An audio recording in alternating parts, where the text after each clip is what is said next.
Start by slowing your motions and keeping the work area clear so tiles break predictably and stay contained.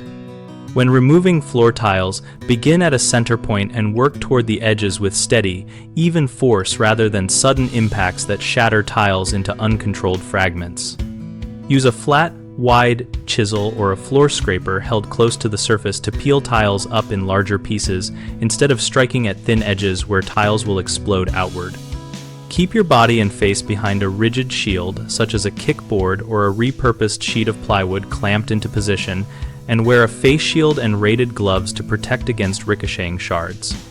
Score grout lines first with a handheld grout saw or oscillating tool to separate pieces and reduce the stress that causes radial fractures.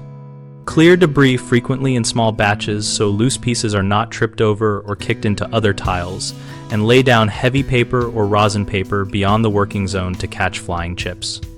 When approaching edges or transitions, slow down even more and lift tiles with a pry bar set under a small segment so you can control the peel rather than hammering from above.